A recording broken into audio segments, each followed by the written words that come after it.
All of this is important because somewhere in this whole thing, the dispersal of the Institute takes place through an event they can't control. But that's why we're in the 83 countries today. It's a very interesting sort of reading of, it's not through expansion like IBM at all. It's just through the fact that, okay, we can't do it here, we'll do it somewhere else. So, when you look at the circular, I know not all of you will have read it, so I'm just going to signpost you through a few things. It's interesting that the subtitle is An Act of Hope. So without giving the show away, I wonder what the act of hope is.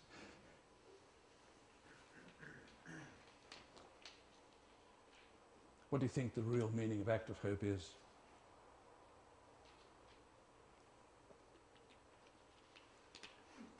Well, even though throughout the world we have reasons to be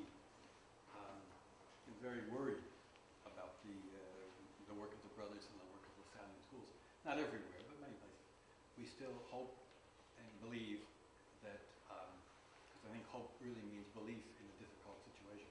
Okay. Despite these difficulties, we believe that the work will go on and the Lord will take care of it. Okay. Some people would say an act of hope is that tomorrow 1,000 young men will come and join the brothers. No, but that's not what it's about at all. The title of the...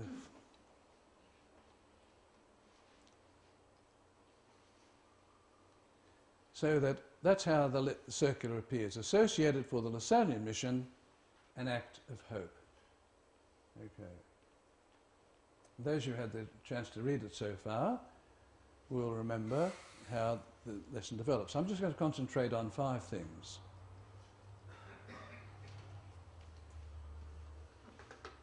Association exists for the mission.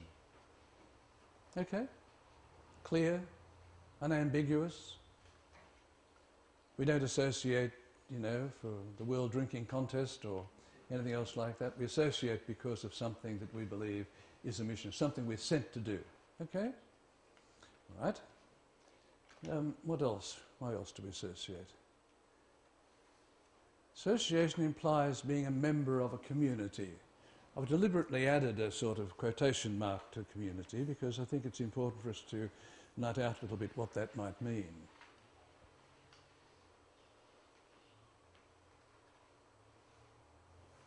Does it mean you've got to be tied to a brother's community?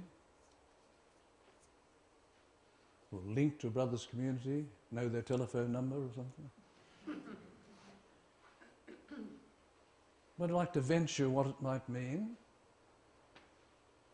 I don't mean the answers there in the circular, as you know, but why does it say it implies being a member of a community? Matters how you define community. Okay. So it's within quotation marks. Lois? I think there's a sense that the mission is served by association, and association across time is something about relationships and people being in relationship with one another. Okay. Because that's the thing that will keep the mission going. Okay. We throw ourselves back again to the question of 1686. What do you want to call yourselves? We want to call ourselves brothers. What are you going to do as brothers? We're going to be brothers to one another. We're going to be older brothers to the young people God sends us. That's the anthropological cornerstone of everything, I suggest. So that being part of a community means that you work with other people. Doesn't mean you share necessarily the same house, that you live together, but in some way you are bonded with other people. And is this bonding simply, well, we're all within the same geographical space? How do you actually indicate, how do you actually show yourself as a member of a community? I mean, this is the kind of challenge, isn't it, that's there in the expression, and the circular takes this up and suggests various possibilities. But it's the sense of not working in isolation, of not just being a lone ranger, that you're going to work better when you're working with other people, and that this kind of thing is one where you're going to help one another and in that sense be the older sister, older brother to the young people. Sometimes we know, so often, that the kind of person you're teaching or the student you have, the one you don't get along with, somebody else may get along with very well. And it's that kind of a thing. What does the community offer? Well, the strength of the community, etc., is very often the person is willing to say, look, I'm having a lot of difficulty with this lad.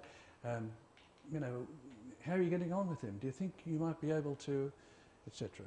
It's that kind of a thing. It's the willingness, it's the gratuity, you see. For a long time in the 19th century, the brothers in France struggled with gratuity in terms of money, just as you have to today. But gratuity, that foundation idea of gratuity, is such a profound value when you think about it. It's where you do something not because you're going to be paid for it, but because you believe it's worth doing. Let me give you an example. Having escaped back to Australia after 23 years in Rome, you see, Brother Pablo rang me at midnight one night and said good morning, and I said, well, yes, it's actually midnight. He asked, well, will you come back to Rome, etc. So I said, well, I'm doing this, that, and have you talking to the brother visitor? That is not very important, he said. Anyhow, he said, so I asked, how long would it be? 3 years, he said. So I came back for 3 years, and after 3 years, I was made director of the program. And then so my 3 years became 23. So having escaped back to Australia and having taken up golf again, etc., I got some sunspots. So doctor sent me off to know, the man you need to see is so-and-so. He's an Indian doctor, very hard to get into, but... So I rang, no, 3 months delay. He said, oh, well, there's another doctor. So I went to this other doctor. It so happened this other doctor was sick, and the Indian doctor was taking his place. So he said to me, brother, oh, brother, what kind of a brother are you? I said, I'm De La Salle brother, as we say in Australia. And he said, oh. He said, I went to your school, he said, in Melbourne. I came from Fiji, he said, and I came to this school, he said, and he said, I was completely behind, he said, in maths and physics. And there was a brother there called Brother Mark, he said.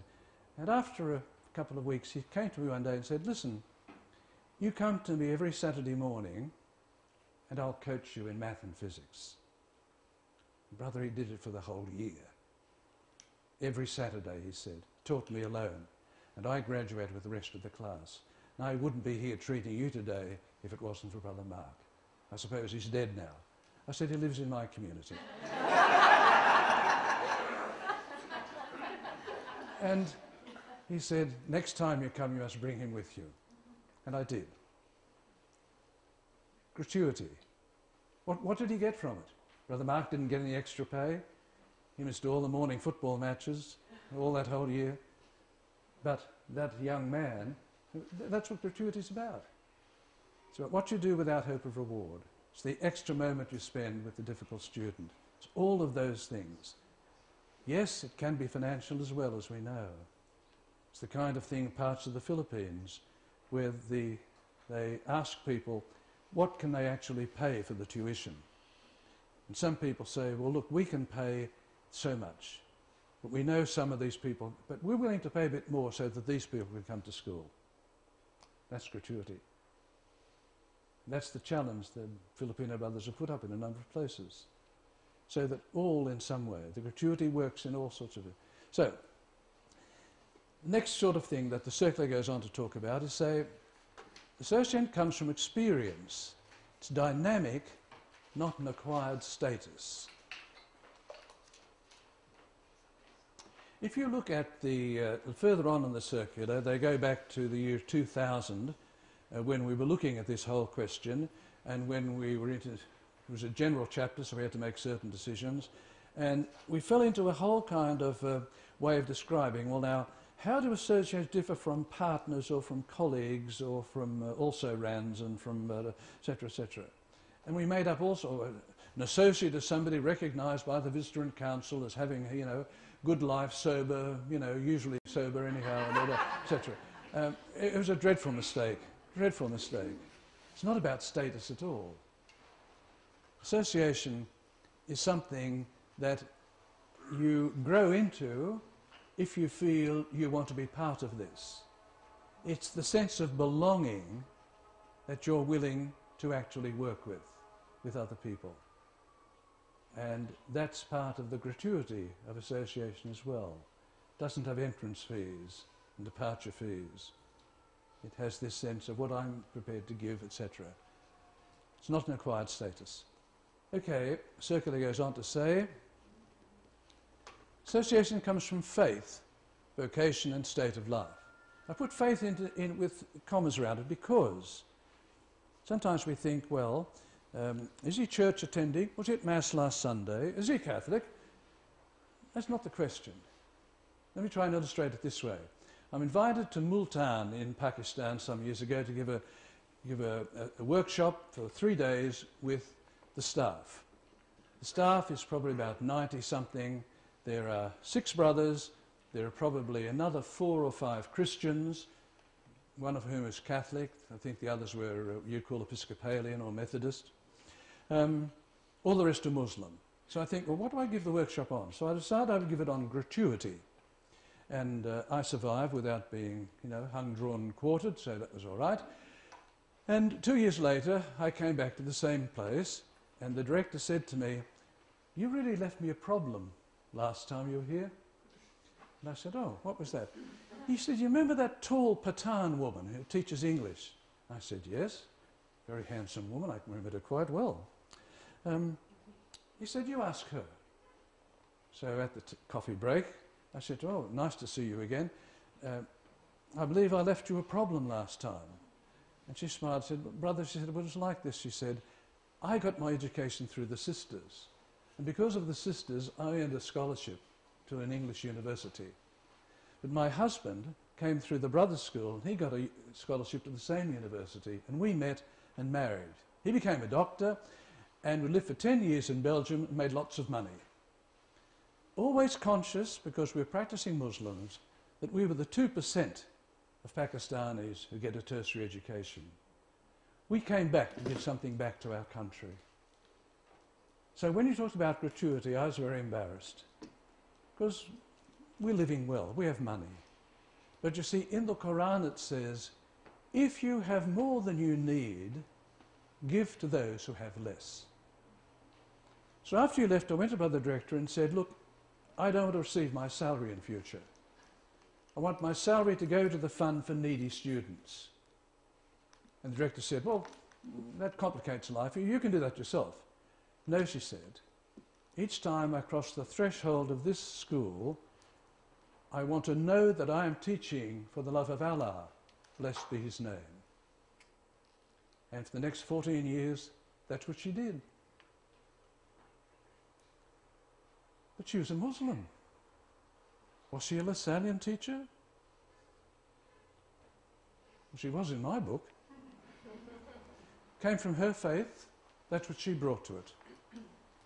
So much of what we're doing in interreligious dialogue, which will become which is still, I think, one of our major things in all societies today, is we exchange gifts with one another. We bring the gift of our own faith, of our own vision, to the other person, and we share it with them. Not in the sense of saying, therefore it's better than yours, and therefore you become...